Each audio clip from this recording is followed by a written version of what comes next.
Hello, कैसे हैं आप सब लोग। Welcome back to my channel. अब तक हमने कॉस्ट अकाउंटिंग के प्रीवियस वीडियोस में देख लिया है कि किस तरीके से एक्सपेंसेस, मटेरियल और लेबर जो कि कॉस्ट के पार्ट हैं, ये एलिमेंट्स हैं, वो कैसे वर्क करते हैं, उनमें किस किस को शामिल किया जाता है। उसमें हमने देखा कि वो जो प्राइम फैक्टर है, वो जब उनको ऐड किया जा रहा है तो उससे हमें दो टर्मिनोलॉजी रिसीव हो रही है। First is prime cost and second is overhead. तो प्राइम कॉस्ट में हमने देखा कि जितनी भी डायरेक्ट जो हमारी लागत इकाइयां हैं या हमारा जो सेंटर है, जो लागत केंद्र है, उससे संबंध रखने वाली जो लागतें हैं वो हमारी मूल लागत होगी। जबकि जो इनडायरेक्टली होंगी, रिलेटेड होगी, जैसे कि indirect material, indirect labour, indirect expenses, वो सब क्या होंगे, ओवरहेड होंगे। यानी ओवरहेड क्या हो गया, ओवरहेड से आशय ऐसी लागतों से हो जाएगा जो लागत केंद्र या लागत इकाइयों से सीधा संबंध रखती है। यानी all indirect material, all indirect labour and expenses call as a overhead. जो कंपनी एक्ट 2013 है उसके अकॉर्डिंग कहा गया है कि जो ओवरहेड है, अगर आपको कैलकुलेशन करनी है ओवरहेड्स की, तो इनको अलग अलग भागों में बांट दिया जाए। जैसे हमने लास्ट में पढ़ा था कि हमें ये तो पता है कि ये इनडायरेक्ट है और ये डायरेक्ट है, लेकिन जब हम इनडायरेक्ट को देखेंगे, डायरेक्ट तो हमें रिलेटेड सीधा सीधा समझ में आ रहा है कि वो सीधा सीधा कारखाने से संबंधित है, वो प्राइम कॉस्ट का पार्ट हो गया। अब ओवरहेड है, अब खर्चे हैं, तो खर्चे क्या होंगे, इनडायरेक्टली रिलेटेड होंगे। तो वो कौन से लेवल पे हमें वो खर्चे उत्पन्न हो रहे हैं। जैसे कि मानो कोई वस्तु का निर्माण किया जा रहा है, तो जो फैक्ट्री में जो खर्चा हो रहा है वो इनडायरेक्टली रिलेटेड है। फिर हम देखेंगे कि वो ऑफिस में कहाँ हो रहा है और सेलिंग के टाइम कौन से खर्चे हो रहे हैं, इसलिए इनको क्या किया, अलग अलग भागों में बांट दिया। Factory overhead, administration and selling. तो उसमें से हम फर्स्ट पार्ट पढ़ेंगे फैक्ट्री ओवरहेड। फैक्ट्री ओवरहेड क्या है, फैक्ट्री ओवरहेड से आशय ऐसी लागत से होती है जो कारखाने में किसी भी वस्तु के निर्माण के संबंध में व्यय की जा रही है। इनडायरेक्ट मटेरियल, इनडायरेक्ट लेबर और इनडायरेक्ट एक्सपेंसेस की वे सभी राशियाँ जो कहाँ से संबंधित होगी, कारखाने से संबंधित होगी, वो कारखाना ओवरहेड के नाम से जानी जाएगी। अब इनमें अगर हम आगे बढ़ते हैं तो हम देखते हैं कि अगर हम इसमें शामिल करें इनडायरेक्ट मटेरियल, तो इनडायरेक्ट मटेरियल से रिलेटेड कौन कौन से ऐसे खर्चे हैं जो इसमें शामिल होंगे। तो सबसे पहले क्या देखेंगे इनडायरेक्ट मटेरियल में, manufacturing overhead, loading overhead, production overhead और वर्क ओवरहेड। ये सब क्या है, फैक्ट्री कॉस्ट से संबंध रखने वाली राशि होती है। जैसे कि कोई भी माल तैयार किया जा रहा है तो फैक्ट्री में सबसे पहले उसको निर्माण किया जा रहा है, फिर उसको एक जगह से दूसरी जगह भेजने का खर्चा है, और उसके अलावा वो किस प्रोसेस से जा रहा है, वर्क इन प्रोग्रेस। जब कोई वस्तु है तो उसमें कौन कौन से एडिशनल खर्चे लग रहे हैं, जैसे फ्राइट चार्जेस हैं, ये सब क्या हैं, ये सब हमारी क्या है, इनडायरेक्ट मटेरियल से रिलेटेड खर्चे हैं। इसी तरीके से हमारा जो इनडायरेक्टली लेबर है उसमें हम देखेंगे कि फोरमैन का जो है सैलरी क्या है, जो टाइम कीपर रखा जा रहा है कारखाने में उसका खर्चा कितना है, चौकीदार का खर्चा, सुपरवाइज़र का खर्चा। इसी तरीके से जो भी निरीक्षक या स्टोर कीपर रखा जा रहा है, जो उनको सैलरी दी जा रही है, वो हमारा क्या हो गया, वो हो गया इनडायरेक्ट लेबर से रिलेटेड।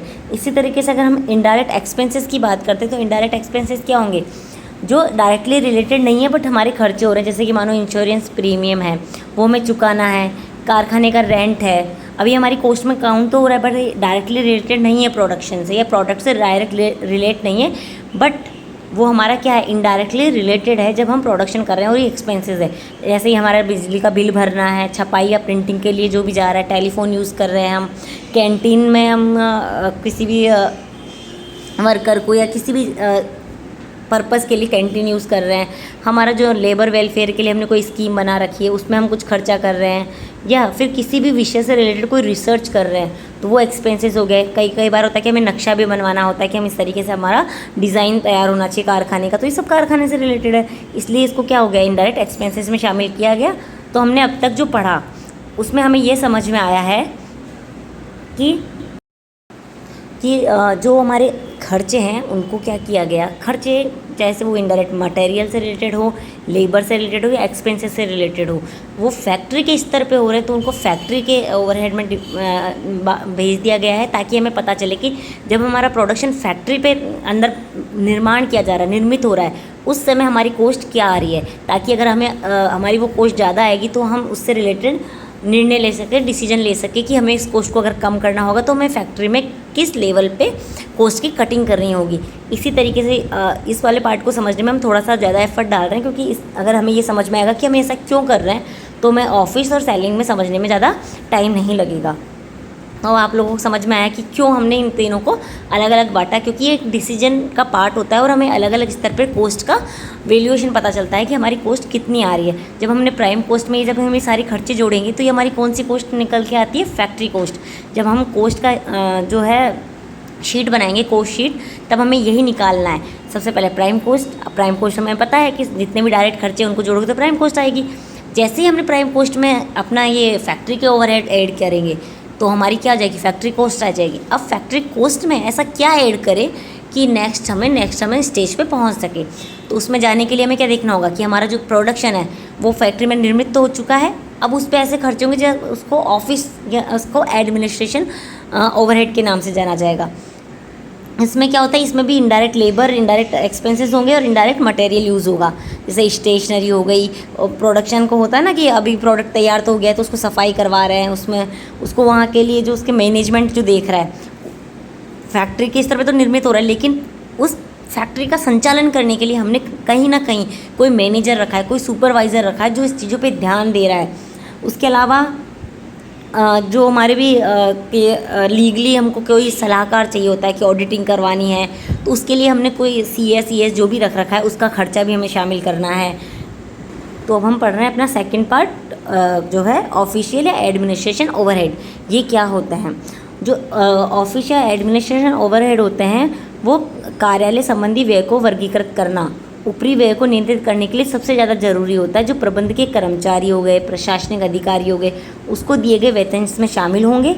ये किसी भी व्यवसाय के लिए नीति का निर्धारण करते हैं, जैसे कि डिसीजन बनाएंगे ये उस पर बैठ के कि हाँ हमारे फैक्ट्री में तो काम चल रहा है, उसके अलावा उससे अपर जो फैक्ट्री में वर्कर्स काम कर रहे हैं उनको भी काम करवाने के लिए कोई ना कोई स्टाफ चाहिए। ऐसा नहीं है कि फैक्ट्री में डायरेक्ट वो वर्कर्स काम करेंगे, उनके ऊपर भी नियंत्रण करना ज़रूरी है। उस पर प्लानिंग करने के लिए भी हमारे पास स्टाफ होना ज़रूरी है, उसके लिए काफ़ी प्रोसेस होती है। तो कार्यालय में जो उपयोग इनडायरेक्ट मटेरियल है उसमें हम किस किस को शामिल कर रहे हैं, इनडायरेक्ट मटेरियल में हम यूज़ कर रहे हैं छपाई सामग्री हो गई, उसकी कॉस्ट हो गई, स्टेशनरी हो गई, कोई भी सफाई का सामान हो गया, कार्यालय में उपयोग में ली जाने वाली सारी वस्तुएं हो गई, और जो कर्मचारियों को जो हम वर्दी दे रहे हैं, यूनिफॉर्म दे रहे हैं, वो सब हमारी क्या हो गई, इनडायरेक्ट मटेरियल होगा। अब इनडायरेक्ट लेबर में हम किसको शामिल कर रहे हैं, सभी प्रकार की सैलरी, जैसे कि वहाँ के प्रबंधक है, प्रशासनिक कर्मचारी है, वित्तीय लेखाकार है, कानूनी सलाहकार है, ये सब हमारे इनडायरेक्ट लेबर हो गए। इसी तरीके से इनडायरेक्ट ओवरहेड में किसको शामिल कर रहे हैं, जो बैंक से रिलेटेड एक्सपेंसेस किए जा रहे हैं, व्यापारिक खर्चे हो रहे हैं, डोनेशन दे रहे हैं, कोई टेलीफोन संबंधी व्यय हो गया। अब देखो टेलीफोन हमने वहाँ भी पढ़ा था फैक्ट्री में, तो भाई फैक्ट्री में भी टेलीफोन होगा और ऑफिस में भी टेलीफोन होगा, दोनों जगह होगा। जब हमारे क्वेश्चन होंगे तो उसमें स्पेशली लिखा जाएगा कि telephone bill of factory, telephone bill of office. इसी तरीके से इस तरीके से हमें क्या मिल जाएगा, जो हमारे ऑफिशियल एडमिनिस्ट्रेशन एक्सपेंसेस हो गए उनमें इन तीनों व्ययों को शामिल करके हमें उसकी कॉस्ट प्राप्त हो जाएगी। अब इसी तरीके से क्या होगा, इसी तरीके से जब हम दोनों स्तर पर पहुंच जाएंगे तो हमारा थर्ड जो होगा पार्ट वो होगा सेलिंग एंड डिस्ट्रीब्यूशन एक्सपेंसेस। कोई भी प्रोडक्शन फैक्ट्री में तैयार हुआ उसके लिए जो है डिसीजन या कोई भी प्लानिंग का पार्ट हुआ वो एडमिनिस्ट्रेशन ऑफिस से रिलेटेड हुआ। अब हमें हमारा प्रोडक्ट तैयार हो चुका है, अब उसको सेलिंग के लिए बेचना है, तो ऑफिस के बाद प्लानिंग के बाद जब प्रोडक्ट फैक्ट्री से जा रहा है सेलिंग के लिए, डिस्ट्रीब्यूशन के लिए, तो हमारे पास क्या खर्चे आ रहे हैं उसको इस जो है ओवरहेड में ट्रांसफ़र कर दिया जाता है। तो इसमें हम किस किस को शामिल करेंगे वो समझते हैं। पहले देखेंगे कि ये क्या है, विक्रय और वितरण जो है वो दो अलग प्रकार के कार्य होते हैं। जब इनको संयुक्त रूप से दोनों कार्य एक विक्रय को बढ़ाने और ग्राहक की संतुष्टि स्तर को ऊपर ले जाने के लिए किए जाते हैं। ये सभी जो व्यय है वो संगठन में अलग अलग आधारों पर वर्गीकृत रहते हैं।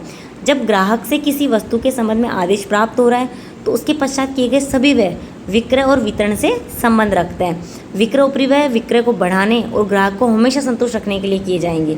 विक्रय और वितरण जो ऊपरी व्यय, यह प्रक्रिया क्या है, वस्तु को भेजने के लिए पैक करने से स्टार्ट होगी और अंतिम रूप से लौट कर आए खाली जो आदान पत्रों की मरम्मत संबंधी व्यय अगर ज़रूरी हैं तो उस पे जाकर पूरा होता है। अब इसमें किसको शामिल करेंगे, तो इसकी जब इनडायरेक्ट मटेरियल की बात आ रही है, जब हम क्या कर रहे हैं सेलिंग ओवरहेड की बात कर रहे हैं, तो इनडायरेक्ट मटेरियल में हो जाएगा जो भी हम सैंपल है उसकी कॉस्ट हो गई, मूल्य सूची हो गई, छपाई या स्टेशनरी संबंधी सामग्री, डाक टिकट। इसी तरह से इनडायरेक्ट लेबर में क्या आ जाएगा, विक्रय जो प्रबंधक है उसका वेतन, विक्रय के संबंध में नियुक्त किए गए संचालक का वेतन, विक्रय प्रतिनिधि का वेतन एटसेट्रा। और इसी तरीके से अप्रत्यक्ष व्यय में क्या होगा, दुकान का किराया है, विज्ञापन का व्यय है, डूबत ऋण, यात्रा का व्यय, मनोरंजन व्यय और अनुसंधान व्यय। तो हमें ये सब तीनों पार्ट समझ में आ चुके हैं कि क्या है ये हमारा फैक्ट्री ओवरहेड, क्या है office and administration overhead, and third is विक्रय एंड वितरण यानी selling and distribution.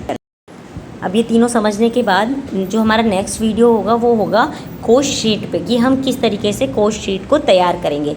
Coast sheet में हम अब जो हमने थ्योरेटिकल पार्ट पढ़ा है उसको अप्लाई करने का टाइम है कि हम उसको कैसे अप्लाई कर रहे हैं। अभी हमने पढ़ तो लिया है कि ये सब क्या क्या है, बट ये हमारे कहाँ यूज़ आ रहा है वो अब हम देखेंगे नेक्स्ट वीडियो में। और उस वीडियो को आप ज़रूर देखना, क्योंकि और उससे देखने से पहले आपको ये समझना जरूरी कि ये होते क्या है, तभी आपको कोस्ट शीट अच्छे से समझ में आएगी। उसमें हम पढ़ेंगे कि कहाँ इनडायरेक्ट लेबर, इनडायरेक्ट मटेरियल, इन सब का कहाँ यूज़ आ रहा है, कहाँ हम फैक्ट्री ओवरहेड, कहाँ मटेरियल, ऑफिस सेलिंग, मतलब जो भी कुछ भी है उनको कहाँ कहाँ शामिल कर रहे हैं। ये जो आपको दिख रहा है यहाँ पे मैंने एक उसको आप थोड़ा पोज करके थोड़ा जूम करके राइट डाउन कर लेना है। कुछ एग्जांपल्स हैं जो कि फैक्ट्री ओवरहेड, सेलिंग ओवरहेड और एडमिनिस्ट्रेशन से रिलेटेड है। Thank you for watching. आपको अगर मेरा जो प्रयास है वो अच्छा लग रहा है तो प्लीज़ ज़्यादा से ज़्यादा वीडियो को शेयर कीजिए, क्योंकि आपका साथ हमारा प्रयास। Thank you for watching.